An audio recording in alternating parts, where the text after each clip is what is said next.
Hello everyone, welcome to our channel medical knowledge. तो आज हम बात करने वाले हैं आईवी फ्लूइड्स। आईवी फ्लूइड्स क्या है, आईवी फ्लूइड्स कितने प्रकार के होते हैं, आईवी फ्लूइड्स का मतलब क्या है, आईवी फ्लूइड्स का डोज क्या है, कॉन्ट्राइंडिकेशन क्या है, नॉर्मल सलाइन जैसे कि उसमें क्या कंपोजिशन आता है, कितने ml के बॉटल आते हैं, इसके बारे में हम आज डिटेल से चर्चा करेंगे। तो बढ़ते आगे वीडियो की तरफ। Type of ivy fluids. पहले हम ये जान लेते हैं कि आईवी फ्लूइड्स मतलब क्या होता है। तो full form of ivy fluids is intravenous fluid which is directly inject in veins. इसका मतलब ये है कि कौन सा भी फ्लूइड्स मतलब एनएस, डीएनएस, आरएल ये आईवी के थ्रू इंजेक्ट किया जाता है सीधा वेन्स में, तो इसे कहते हैं आईवी फ्लूइड्स। आगे बढ़ते हैं। तो आईवी फ्लूइड्स के कितने प्रकार होते हैं या उसको टाइप भी बोल सकते हैं। तो ये पहला होता है एनएस मतलब नॉर्मल सलाइन, दूसरा है डीएनएस डेक्सट्रोज नॉर्मल सलाइन, तीसरा है आरएल मतलब रिंगर्स लैक्टेट का सॉल्यूशन होता है, फिर चौथा है D5, D10 और D25 का सॉल्यूशन आता है, फिर फिफ्थ पे मैंटोल सॉल्यूशन। मैंटोल सॉल्यूशन ये ज़्यादातर उस पेशेंट में यूज़ करते हैं जिस पेशेंट में यूरिन का आउटपुट बढ़ाना हो, मतलब इंक्रीज यूरिनेशन करना हो, उस पेशेंट में मैंटोल सॉल्यूशन का यूज़ करते हैं।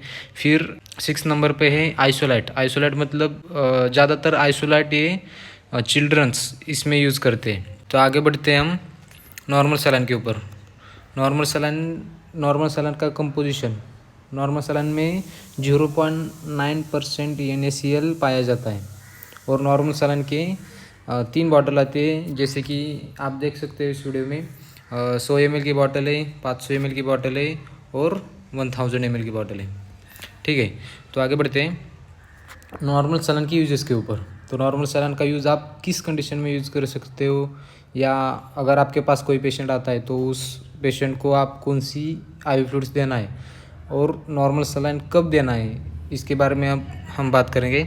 तो नॉर्मल सलाइन आप पहले तो डिहाइड्रेशन में यूज़ कर सकते हो, जैसे कि समर सीज़न में बहुत पेशेंट में डिहाइड्रेशन देखा जाता है, तो उस कंडीशन में आप नॉर्मल सलाइन का यूज़ कर सकते हो।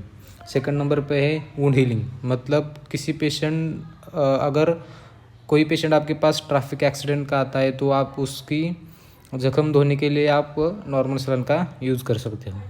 थर्ड नंबर पे है डायल्यूशन ऑफ इंजेक्शन, मतलब किसी इंजेक्शन का, या आप बोल सकते हो कोई एंटीबायोटिक्स है जैसे कि टैक्जिम हो, पेनफोर्टी हो, उस एंटीबायोटिक्स का पाउडर फॉर्म आता है, तो उस पाउडर फॉर्म को आप नॉर्मल सलाइन में मिक्स करके मतलब डाइल्यूट करके आप उस पेशेंट को दे सकते हो।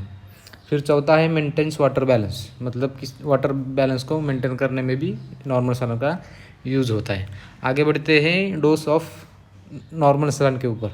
तो नॉर्मल सलाइन का डोज है, dose of normal saline is completely depends upon patient condition, मतलब आप उस पेशेंट की कंडीशन के ऊपर या पेशेंट की कंडीशन देख के और वो डिसीज़ देख के आप नॉर्मल सलाइन का यूज़ कर सकते हो। तो उसका डोज नॉर्मली डोज होता है उसका 2000 to 3000 ml इन 24 आवर्स, मतलब 2000 से 3000 ml तक आप उसको एक दिन में दे सकते हो। आगे बढ़ते हैं कॉन्ट्रा इंडिकेशंस। नॉर्मल सलाइंस किस पेशेंट में नहीं देना, ये जानना बहुत ज़रूरी है। तो आप जो पेशेंट हाई ब्लड प्रेशर का हो, मतलब हाइपरटेंशन का पेशेंट हो, उस कंडीशन में आप नॉर्मल सलाइन का यूज़ नहीं कर सकते। सेकंड है कार्डियक पेशेंट, किसी पेशेंट में कार्डियक अटैक मतलब हार्ट अटैक आया हो, उस कंडीशन में भी आप नॉर्मल सलाइन का यूज़ नहीं कर सकते। थर्ड है किडनी फेल्योर, मतलब किसी पेशेंट में किडनी काम नहीं कर रही, उसका किडनी फेल हो गया, उस कंडीशन में आप नॉर्मल सलाइन का यूज़ नहीं कर सकते। ये हो गया नॉर्मल सलाइन का इंट्रोडक्शन और उसका कंपोजिशन, यूजेस, डोज और किस कंडीशन में नहीं देना। अब हम बात करेंगे डीएनएस, मतलब क्या कि डेक्सट्रोज नॉर्मल सलाइन। तो डेक्सट्रोज नॉर्मल सलाइन का कंपोजिशन होता है 0.9% NaCl प्लस 5 ग्राम डेक्सट्रोज। डेक्सट्रोज मतलब एक शुगर होती है जो नॉर्मल सलाइन में पाई जाती है, इसलिए उसको डेक्सट्रोज नॉर्मल सलाइन बोलते हैं। उसका फॉर्म आता है ये 500 ml की। आगे बढ़ते हैं यूजेस ऑफ डेक्स्ट्रोज नॉर्मल चालन के ऊपर आप किस कंडीशन में और किस पेशेंट में आप डीएनएस का यूज़ कर सकते हो इसकी तरफ बढ़ते। तो पहली कंडीशन है हाइपोग्लाइसेमिया, मतलब कि अगर किसी पेशेंट में लो ब्लड शुगर पाई जाती है तो उस कंडीशन में आप डीएनएस का यूज़ कर सकते हो। और डिहाइड्रेशन के पेशेंट में यूज़ कर सकते हो। इंसुलिन ट्रीट करने के लिए भी आप उसका यूज़ कर सकते हो। इन एक्सीडेंटल कंडीशन, एक्सीडेंट की कंडीशन में भी आप उसको यूज़ कर सकते हो। फिर लास्ट है डायरिया। डायरिया मतलब किसी पेशेंट में दस्त हो, दिन में 7-8 बार दस्त हुए हो, तो उस पेशेंट में आप डीएनएस का यूज़ कर सकते हो। आगे बढ़ते हैं डोज ऑफ डीएनएस के ऊपर। Quantity of dextrose normal saline is depend on patient condition and disease. किसी भी आईवी फ्लूइड्स किसी भी आईवी फ्लूइड्स को देने के लिए उस पेशेंट की कंडीशन और उस डिसीज़ को देखना बहुत ज़रूरी है, उसी के ऊपर आप उसका यूज़ कर सकते हो। इसमें नोट है कि DNS don't use in hypertension and hyperglycaemic patients. इसका मतलब ये है कि आप डीएनएस का हाई ब्लड प्रेशर और हाई ब्लड शुगर इस दोनों कंडीशन में आप डीएनएस का यूज़ नहीं कर सकते। आगे बढ़ते हैं। जो D5, D10 और D25 आते हैं वो सब टाइप है डीएनएस के, तो उसके बारे में हम डिटेल से चर्चा करेंगे। तो D5 इसमें कंटेंट मतलब उसका कंपोजिशन है 5 ग्राम डेक्स्ट्रोज, फिर D10 का है 10 ग्राम डेक्स्ट्रोज, फिर बाद में D25 का है 25 ग्राम डेक्स्ट्रोज। आप समझ सकते हो कि अगर किसी पेशेंट में ज़्यादा हाइपोग्लाइसेमिया हो, अगर आप एज्यूम कर लो कि 55 या 40 तक ब्लड शुगर हो, तो उस कंडीशन में आप D5 यूज़ कर सकते हो। अगर उससे भी ज़्यादा कम हो तो D10, उससे भी ज़्यादा कम हो तो D25 यूज़ कर सकते हो। फिर डीएनएस का डोज है 1000 to 3000 इन 24 आवर्स, मतलब एक दिन में आप 2 से 3000 ml तक आप उस पेशेंट को दे सकते हो। फिर आगे बढ़ते हैं। आरएल मतलब रिंगर्स लैक्टेट सॉल्यूशन। आरएल का कंपोजिशन है it is mixture of electrolyte in which present sodium chloride, potassium chloride and sodium lactate. इसमें 3 कंटेंट पाए जाते हैं, जैसे कि सोडियम क्लोराइड, पोटेशियम क्लोराइड और सोडियम लैक्टेट। ये देख सकते हो आप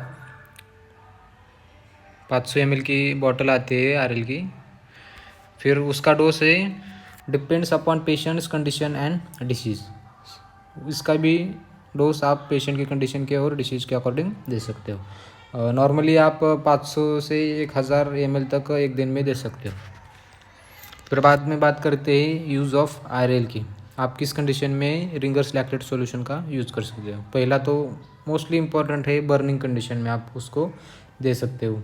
फिर डिहाइड्रेशन हो, इलेक्ट्रोलाइट इम्बैलेंस हो, या ड्यूरिंग द सर्जरी दे सकते हो। फिर बाद में हाइपोटेंशन, किसी पेशेंट का ब्लड प्रेशर कम हो तो उस कंडीशन में आप उसको दे सकते हो। और ये ज़्यादा प्रेफरेबल है कि उस पेशेंट में जिस पेशेंट में हाई ब्लड शुगर हो, मतलब वो पेशेंट डायबिटिक मेलाइटिस का हो, तो उस कंडीशन में आप उसको रिंगर्स लैक्टेट सॉल्यूशन दे सकते हो। आगे बढ़ते हैं मैनिटोल सॉल्यूशन के ऊपर। मैनिटोल सॉल्यूशन में जैसे कि पहले वीडियो के स्टार्टिंग में बता चुका हूँ कि ये डाययूरेटिक सॉल्यूशन है, मतलब इससे यूरिन फ्रिक्वेंसी बढ़ती है, या उसको यूरिन वॉल्यूम बोल सकते हैं, यूरिन वॉल्यूम बढ़ता है। This is type of diuretic solution, it means it increases the volume of urine. जैसे कि मैं अभी बता चुका हूँ कि ये डाययूरेटिक सॉल्यूशन है और ये यूरिन की फ्रीक्वेंसी या यूरिन की वॉल्यूम को बढ़ा देता है। उसमें एक कंपोजिशन होता है 20 ग्राम मैनिटोल होता है। 100 ml की बॉटल आती है, ये देख सकते हो आप, मैनिटोल सॉल्यूशन 20% 100 ml। आगे बढ़ते हैं यूजेस ऑफ मैनिटोल के ऊपर, कि आप किस कंडीशन में आप मैनिटोल सॉल्यूशन का यूज़ कर सकते हो।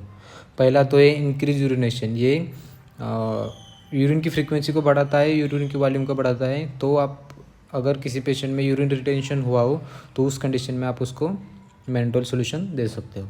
फिर बाद में एक्यूट रेनल फेल्योर हो, मतलब किसी पेशेंट का किडनी फेल हो गया हो, तो उस कंडीशन में भी आप उसको दे सकते हो। फिर बाद में सेरेब्रल एडेमा हो, फिर हार्ट डिसऑर्डर हो या स्किन डिसऑर्डर हो, उस कंडीशन में आप उसको मैनुअल सॉल्यूशन दे सकते हो। आगे बढ़ते हैं और ये ivy fluids, last ivy fluids के ऊपर बढ़ते हैं। Isolate solution. आइसोलेट सॉल्यूशन क्या होता है? ये ज़्यादातर बच्चों में यूज़ किया जाता है। It is mainly for childrens, मतलब ये ज़्यादातर बच्चों में ही यूज़ किया जाता है। उसमें कंपोजिशन पाया जाता है, डेक्सट्रोज 5% पाया जाता है, सोडियम एसिटेट 0.32%, पोटेशियम क्लोराइड 0.13% और मैग्नीशियम क्लोराइड 0.31%। आप अब आगे बढ़ते हैं यूजेस ऑफ आइसोलेट की तरफ। आप किस कंडीशन में आइसोलेट सॉल्यूशन का यूज़ कर सकते हो? पहला तो हो गया वो डायरिया, फिर मेसल्स, फिर सेरेब्रल पैल्सी पेशेंट्स, मतलब सेरेब्रल पैल्सी पेशेंट मतलब एक मानसिक विकार होता है, आप उसको मेंटल डिसऑर्डर भी कर बोल सकते हो। इस कंडीशन में आप आइसोलेट सॉल्यूशन का यूज़ कर सकते हो। ऐसी और video hospital related, medical related knowledge के लिए या फिर बाद में आप बोल सकते हैं मेडिसिन के ऊपर, मेडिसिन का डोज क्या होता है, उसका यूज़ कहाँ होता है, उसका मैकेनिज्म क्या है, फिर मशीन्स के ऊपर कि मशीन कौन कौन सी मशीन आती है, कौन सी मशीन किस कंडीशन में यूज़ करती है, उस मशीन का यूज़ क्या होता है, आईएम देना है, आईवी देना है, किस एंगल में देना है, कैसे देना है, इस सब के ऊपर आगे वीडियो आने वाली है। तो हमारे चैनल में हमारे चैनल के साथ जुड़े रहिए। मिलते हैं नेक्स्ट वीडियो में। Thank you.